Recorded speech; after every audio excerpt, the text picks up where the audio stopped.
Herkese iyi günler. Emel Fikir Kültür Konferanslarının bugünkü etkinliğine hepiniz hoş geldiniz. Özellikle bugün Özbekistan'dan, Türkistan'dan bu konferansçı olarak katılan Zeynabidin Bey'e de hoş geldin diyorum. Bugün hakikaten İsmail Gaspıralı bizim için, Türk dünyası için çok çok önemli bir şahsiyet. Onun hakkında ne kadar konferans yapılırsa, ne kadar araştırma yapılırsa yetişmez.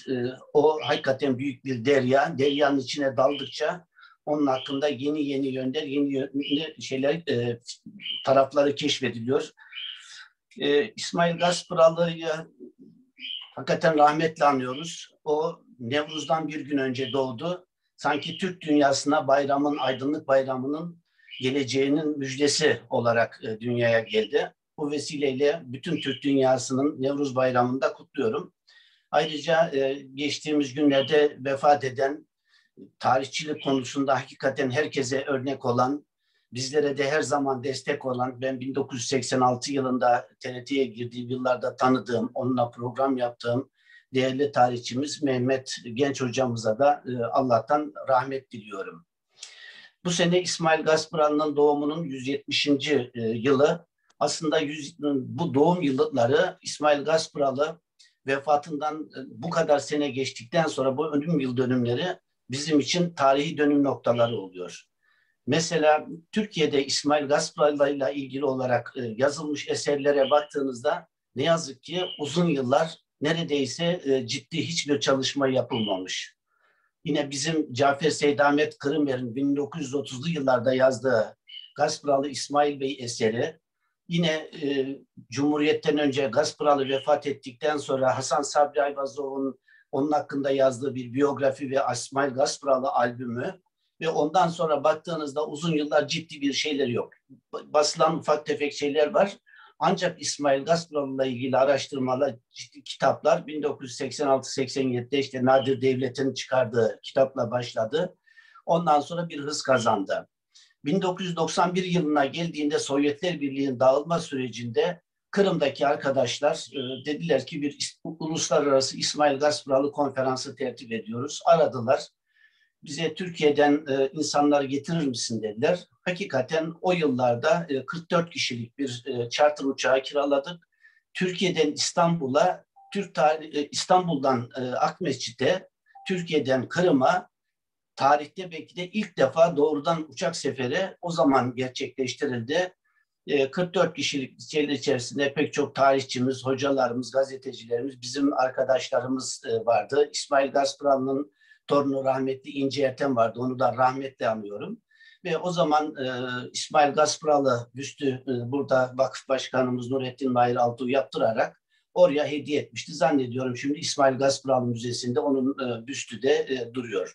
Bu 140. yıl dönümü hakikaten tarihi bir yıl dönümüydü. Ondan sonra döndükten sonra hocalarımız çok sayıda neşriyatlar yapılmaya başladı. İsmail Gaspıralı'ya ilgi çok artmaya başladı.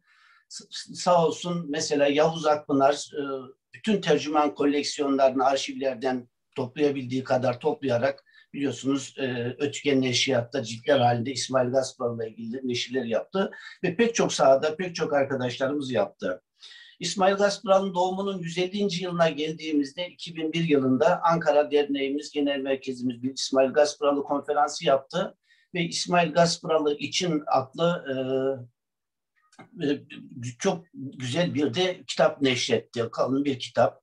Ve biz o yıllarda da Emel Kırım Vakfı olarak da ismailgaspıralı.org sitesini kurduk ve sağ olsun Özgür Karahan arkadaşımızın, Haluk Karahan arkadaşımızın çabalarıyla bu bulabildiğimiz İsmail Gaspıralı'la ilgili olarak izin verilen makaleleri, yayınları ve onunla ilgili bütün haberleri o sitemizde neşretmeye, toplamaya gayret ediyoruz. Halkımızın, araştırıcıların, meraklıların istifadesine sunuyoruz. Yine o yıllarda ben 4 bölümlük İsmail Gaspıralı bölümü, İsmail Gaspıralı belgeseli yapmıştım. O defalarca gösterildi. Aslında bu belgeseller, başka belgeseller de yapıldı.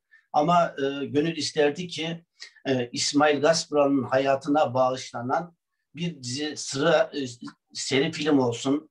Hollywood filmleriyle yarışacak kapasitede, çok bütçeli, çok iyi yazılmış senaryolarla onun çok güzel bediği, güzel filmleri olsun ve dünyaya bu İsmail Gasparalı gibi muhteşem bir insanı tanıtalım. Bizim karanlıklar içerisindeki Türk dünyasına Kırım'da hakikaten onun ortaya çıkması bir mucizeydi. O mucize İsmail Gasparalı sayesinde gerçekleştirildi. 160. yılı da çeşitli tedbirlerle geldi. Sıra 170. İnşallah 170. yılda temennimiz adına layık bir şekilde Türk dünyasının herhangi bir köşesinde, ister Türkiye'de olur, ister başka yerlerde olur. Maalesef belki bugünkü şartlarda işgal altında Kırım'da böyle bir şey yapmamız pek mümkün görülmüyor. Adına layık İsmail Gasparalı Üniversitesi'nin kurulması, onun yolunda giden, onun ideallerini yapan, dünden bugüne ve geleceğe taşıyan, araştırmalar yapan, öğreten bir üniversite kurulması 170. yılında bu fikir olarak ortaya çıkar ve inşallah karşılık bulur, hayata geçer. Belki 180. doğum yıl dönümü bu üniversite bünyesinde çok büyük bir konferansla geçirmek, hep birlikte sağ kalırsak orada buluşmak temennisinde oluruz diye arzu ediyorum. Bugünkü konferansımızı dediğim gibi Özbekistan'dan dostumuz doçent doktor Zeynabidin Abdurreşitov var. Ona geçmeden onunla ilgili olarak Zera Bekirova birkaç söz söyleyecek eğer bağlanabildiyse. Zera Hanım'a daha sonra sözü vermek istiyorum. Ama ondan önce çok değerli bir Özbekistan'dan bir bilim adamını da rahmetle anmak istiyorum. İsmail Bek Gasparalı kitabını yazan Begali Kasımov büyüğümüz de Allah'tan rahmetle anıyorum. Hakikaten o Özbekistan'da İsmail Gasparalı çalışmalarını başlatan, önünü açan bir büyüklerimizden biridir. Onu tabii ki Zeynabidin hocamız daha yakından tanıyor. Ben 93 senesinde İsmail Gasparalı'nı belgeselini hazırlarken tanımıştım. 93 senesinde tesadüfen o da Ankara'daydı. Ankara'daki Emel dergisinde buluştuk ve o zaman bu kitabı imzalayarak vermişti ve Kırım belgeselinde İsmail Gasparalı'nın Türkistan'a etkileri konusunda kısaca da bahsetmişti. Kendisine bu vesileyle Allah'tan rahmet diliyorum. Ve eğer bağlandıysa da Zeynabidin Bey ve Özbekistan hakkında birkaç söz söylemesi üzere Zera Bekirova söz veriyorum.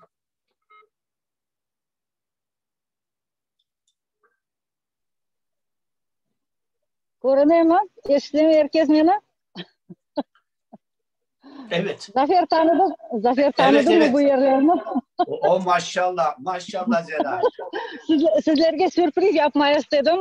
Zincirli medresenin yanında İsmail Gasparalı'nın kabri yanında bir dua okuyarak katılmak istedim. Maalesef şimdiki zamanın ne diyeyim şartlarına göre Zincirli'ye yol kapalıymış. Bizi geçirmediler. Orada vallahi mana ko'redirsiniz anda yeşil ne tura ve karavul çıkıp devçi dedi men sizi koyamam. Ben dedim bir dua okuyacak edik dedim. Yok dedi olmaz saat 4'e kadar edi kapalı. Şimdi orada her yerde kameralar var. Siz gidemezsiniz oraya dep. Çok ne yaptım? Kederlendim, mugaydım ama neyse yine de mebelesem bu yerlerde de İsmail Gasparalı yürgendir. Onun ayak izlerinin kokusu kalgandır. Onun için sizge Bahçesaray'a gelip mahsus Bahçesaray'dan bağlanam. Görüyorsunuz buna etraftaki bu benim arkamdaki dağların neleri ve herkese Bahçesaray'dan selamlar. Aleykümselam. Endi ise Zeynabudin hocamızga assalomu alaykum domla. Assalomu alaykum. Eshityapsizmi? Juda xursandman. Eshityapman. Bizi programmamizda siz chiqish qilishingizga juda xursandman. Chunki siz İsmail Gasparalı haqida mavzusida juda katta ishlar qildingiz. Bu ilmga katta hissalar qo'shdingiz. Endi bütün katılımcılarımızga Zeynabudin Abdurashidovni tanıtmaktan pek memnunum ve tanıtacağım. Zeynabudin Abdurashidov men üniversitede o'qigan O'shda dunyoga keldi.